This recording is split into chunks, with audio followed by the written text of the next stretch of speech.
This is a Fox 8 News special report, Coast in Crisis. Here is your host, John Snell. Just a trickle flows over some rocks. At Lake Itasca in Minnesota. From these modest beginnings, the Mississippi River takes its winding 2,300-mile journey to the Gulf of Mexico.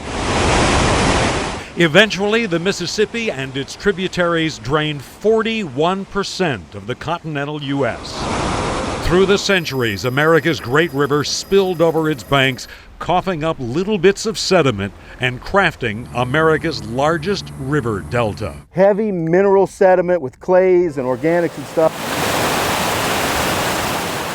Until man changed the plumbing. Strapped in a straitjacket of levees, the river no longer serves nature's intended purpose. Oilfield canals changed the tidal flow into and out of the marsh, drawing in salt water. Cut off from the river, the delta sinks. Over the last 90 years, Louisiana shed 2,000 square miles of land. We're at the mercy of the Gulf. Now, rising seas threaten to wash away much of what remains. Scientists warn the Louisiana map we know today could look more like this LSU graphic before the turn of the next century. In Louisiana's sportsman's paradise, Joey Guidros watches a geological age unfold before his eyes. When we lose a section of marsh like this, we lose a section of our culture, man. The Cajun heritage, the cherished tourism, and commercial fishing industries hang in the balance as the state lays out a different vision for its future.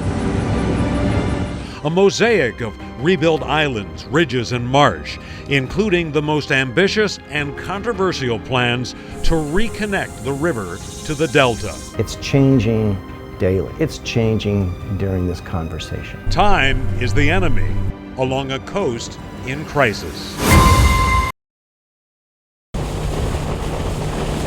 Jared Perrone races the light. The sun has yet to burst from behind the cypress, and Perrone ventures out on an unseasonably cold spring morning into one of the most isolated spots in America, not in a mountain range. Feels like a national park. A mysterious waterscape that rivals the best of them. That's what's kept it wild. It's not that easy to get to, it's not that easy to enter into.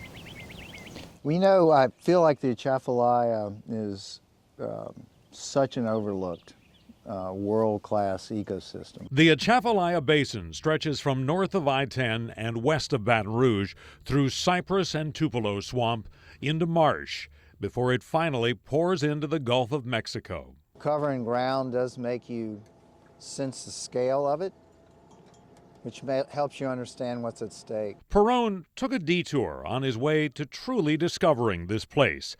Following Katrina, the New Orleans native moved to the great American West. In search, he thought, of some of the continent's last remaining iconic natural places. Funny thing is, I left home in search of wilderness and found that I couldn't appreciate this until I came home. Maybe the most exotic place I've been was right in my backyard at home.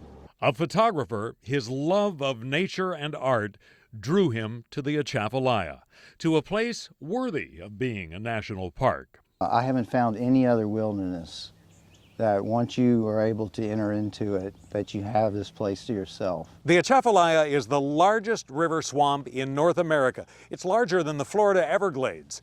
But this special place also faces its own set of challenges. Man has left his mark. From the old river control structure that by law sends 30% of the combined flow of the Mississippi and Red Rivers down the Atchafalaya, to the oil and gas facilities that dot this working coast.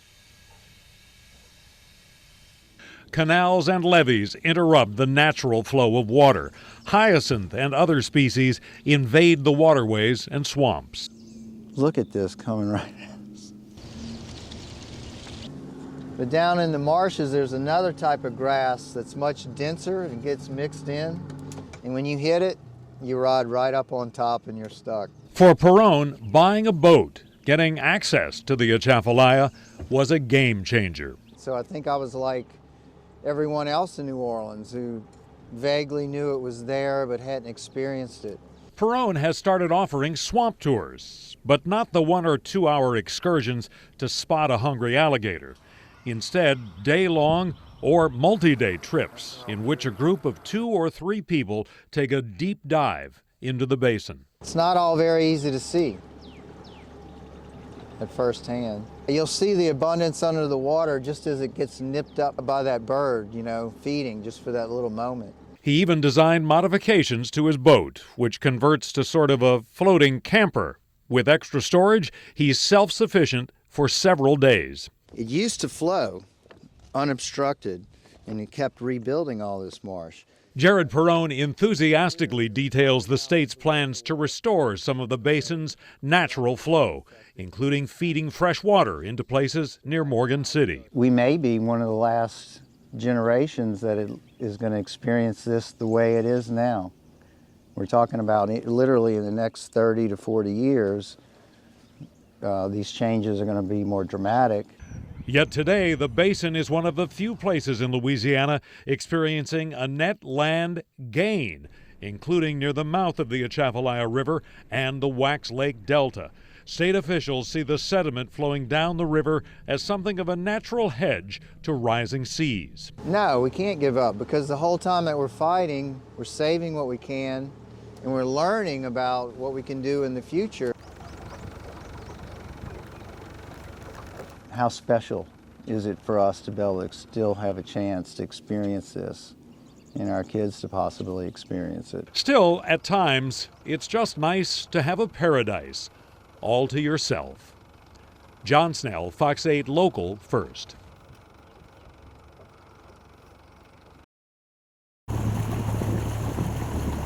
It is Crater Island. On the upper Mississippi, a man-made sand dune becomes a weekend hotspot. Locally famous for sure. Chad Baker has been coming to Crater Island, Wisconsin for 30 years. It's a big party cove, basically. Everybody comes out and parks the boats and hangs out on the sandbars. This is not the mighty Mississippi that New Orleanians know. You are more likely to see small recreational boats, but the Army Corps does dredge the river for barge traffic to a depth of 11 feet.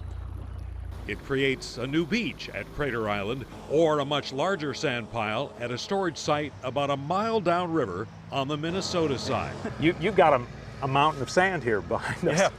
Yeah, we have a lot of sand here. We got about 200,000 cubic yards right here. George Stringham with the Corps says each year the St. Paul district alone dredges about 1 million cubic yards of material. Every 4 years or so, that would fill the Superdome. They have so much of it here, they're giving it away. So basically anybody who wants some can get some. Yeah, your neighbor could come down here with his pickup truck and get the sand for his kid's sandbox. 7 other large storage sites dot the St. Paul district. Places like Crater Island, there are about 30 more of those. In Louisiana's efforts to rebuild its coast, sediment is the other gold. Marsh, ridges, and islands starved for sand. Obviously, a lot of this material never makes it to New Orleans. In fact, one LSU study found that the Mississippi River in Louisiana contains less than half its historic sediment load. Modern farming techniques dramatically reduced erosion, so the dirt and sand never run off into waterways. And much of it gets trapped behind dozens of locks and dams on the Mississippi and its tributaries. And what the locks do is they stair-step the river off, which makes it easier for navigation. But each one of those steps is effectively a sediment trap. Man alters the old river in other ways. Hydrologists believe changes in the river's speed affect the flow of sand in the water column. From Vicksburg to Baton Rouge, a giant slug of river sediment steadily works its way south. In the last couple decades, that section of the riverbed has actually risen more than 30 feet. They're dunes. I mean, they're mega ripples of sand on the bottom of the channel. Geologist Chris McClendon sees it as a potential source of land. Dredging could mine the river bottom and restore wetlands. And there isn't really any substantial effort to try to get it out and get it into the marshes. And it may be a cost factor, I don't know, but it doesn't seem like it's even being discussed. That's not to say it's all going to waste. At head of passes closer to the mouth of the river, the Corps dredges millions of cubic yards of material annually to keep the Mississippi open to ocean-going ships. The shipping industry estimates over the last decade this beneficial use sculpted over 10,000 acres of wetlands. Yet along much of the river, sediment is a nuisance. The cost of barging it from places like Wisconsin would run into the stratosphere. At least for the federal government, it's not economically feasible to barge it all down there, although we'd like to. That giant sand pile far upriver won't go to waste.